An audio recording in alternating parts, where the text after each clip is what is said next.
Здравствуйте, дорогие друзья! Приветствую всех, кто зашел на мой канал. В своих комментариях вы просили меня рассказать о блогерах, которых я смотрю. Ну, должна сказать, что я подписана порядка, наверное, 100 каналов. Вот у меня в подписках. Вот. Из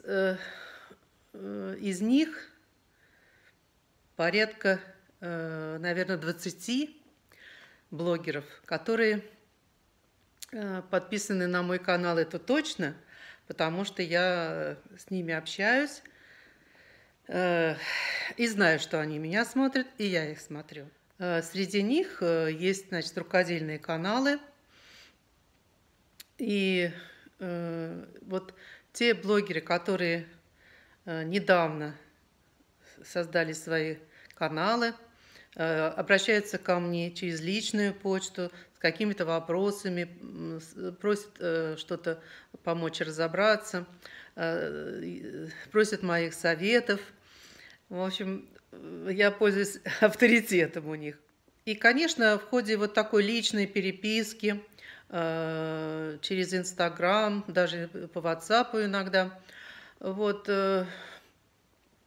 такие отношения переходят уже дружеские. Вот так вы знаете, что недавно я встречалась с Ириной Шайдовой, и знаю, что многие подписчики тоже на нее подписались и очень довольны, и благодарны, что я их познакомила с ней. Вот. Недавно я открыла для себя нового блогера Жанну Панцерову, которая делает великолепные украшения. Вот, она из Прибалтики, но сейчас делает прекрасные мастер-классы, и я многому у нее учусь.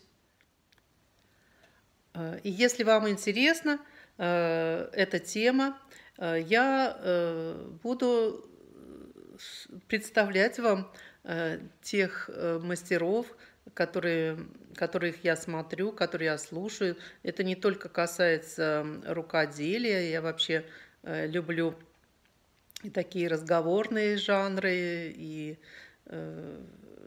работников искусств смотреть. Я люблю путешествия, и поэтому мне интересен канал, который рассказывает о новых местах, в которых я еще не была, или даже если была, то интересно посмотреть. Так как я тоже даю иногда свои рецепты, я с удовольствием смотрю и кулинарные какие-то каналы. В общем, как и все, вы, наверное, тоже все это смотрите. И даже иногда интересы наши совпадают. И я, читая комментарии вот у блогеров, вижу знакомые имена и смотрю, о, это мои подписчики. Я вас, те, кто пишет комментарии, всегда с удовольствием читаю, отвечаю. И если есть фотографии, я, в принципе, зрительная память у меня хорошая, я запоминаю вас. И сегодня я хочу вас познакомить с Натальей Шурховецкой.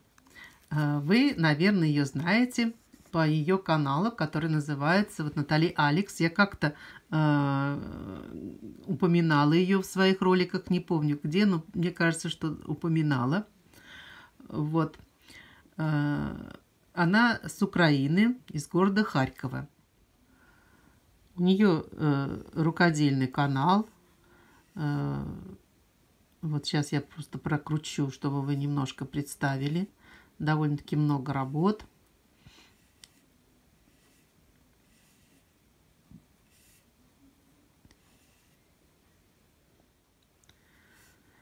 У Натальи есть и своя страница в Инстаграм, даже 2 страницы, об этом я скажу чуть позже. Вот. И как водится у меня, вот после какой-то переписки в Инстаграм, в комментариях, переходит уже отношение более как бы дружеские, и мы больше узнаем друг о друге. Я попала на канал Натальи, вот когда увлеклась работами, вышивками брошей. Вот, у нее есть очень интересные паучки. Я даже хотела сделать его, но не нашлось такой друзы.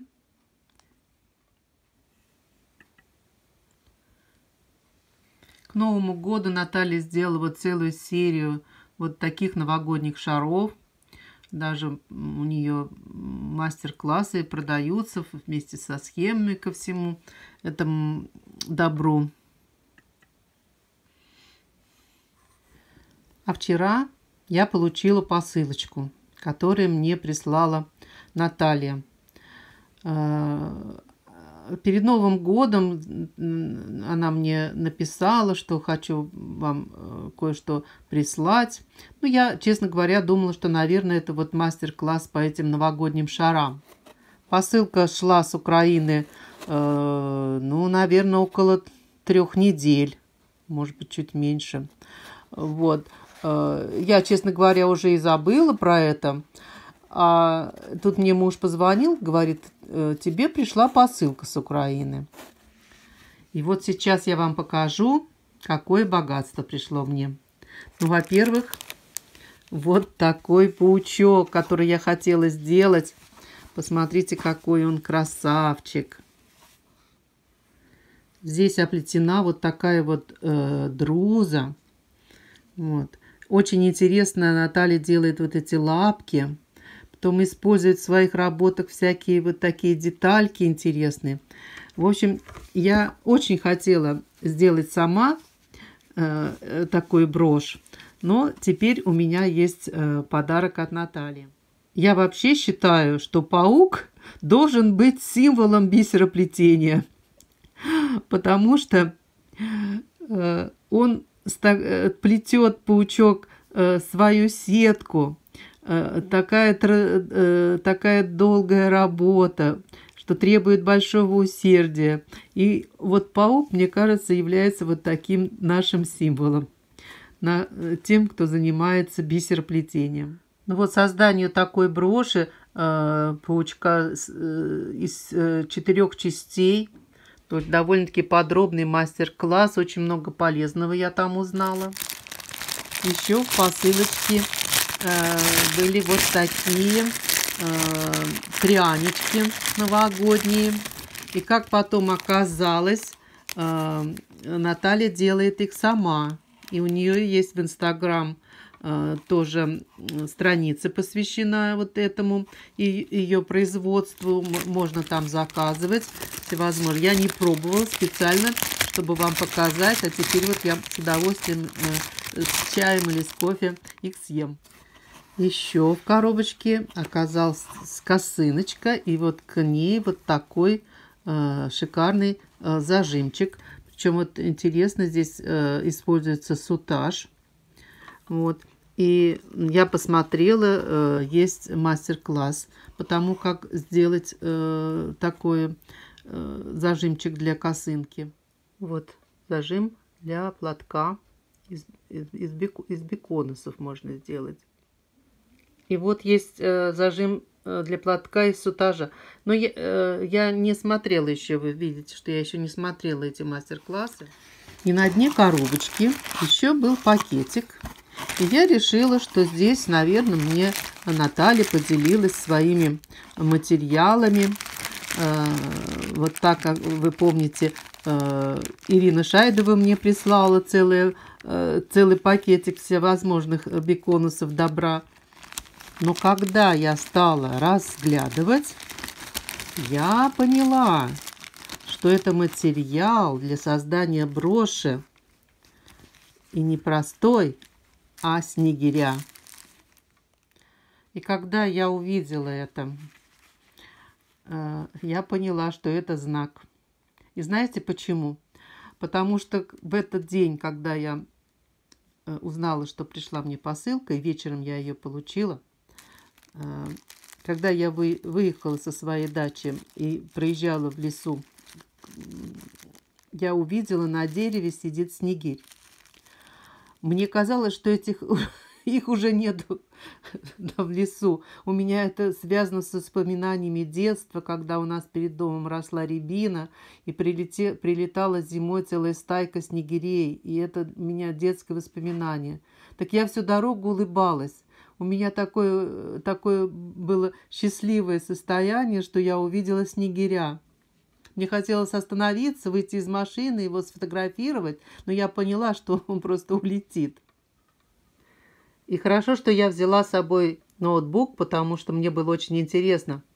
Я сразу увидела вот эти 3 части мастер-класса, как вышивать снегиря. Я сразу начала это все смотреть, изучать. И вот когда я посмотрела эти мастер-классы, то я узнала, что, оказывается, Наталья готовит целые наборы по этому мастер-классу. Его можно приобрести и по ее мастер-классу все это сделать. Это, как я уже вам говорила, что это очень удобно, когда вы покупаете мастер-класс вместе с материалом. Вот. Здесь есть все бусинки необходимые. Есть даже вот и канитель, и заколочка, и даже иголочка, и нитка. Но самое интересное, что здесь для крылышек Наталья готовит вот такую бусину. Сейчас я вам ее покажу. Она обшита вот такой вот, ну, такой гипюровой, что ли, тканью. Вот. Из нее будет пришиваться она будет, видимо, где крылышко. И вот так вот сиять. Очень интересный кристалл. В общем, я не могла дождаться, когда приехать домой, показать вам все это и скорее начать работу. Значит, я буду делать снегиря по мастер-классу Натальи. Потом я вам покажу, что у меня получилось. Но, конечно, я не могу вот просто взять один к одному. Я немножко внесу свои изменения. Я хочу чуть-чуть сделать его поменьше. Вот. И, возможно, вот здесь вот внизу добавить белого цвета, потому что он здесь весь красный, а у снегиря вот здесь вот беленький должно быть кусочек. Вот. А так весь материал у меня есть, так что я могу прямо приступать к работе. Вот так называется канал Натальи вот по ее украшениям. А это страница, где она представляет свои пряники и печенье. Надеюсь, вам было интересно познакомиться с еще одним рукодельным каналом. И на этом я заканчиваю нашу сегодняшнюю встречу. Когда я сделаю брошь, я вам обязательно покажу. Надеюсь, Наталья не обидится, если я что-то принесу свое в нее. На этом я с вами прощаюсь. До свидания, до новых встреч. Будьте все здоровы. И забыла сказать, что ссылочку на канал я поставлю в описании.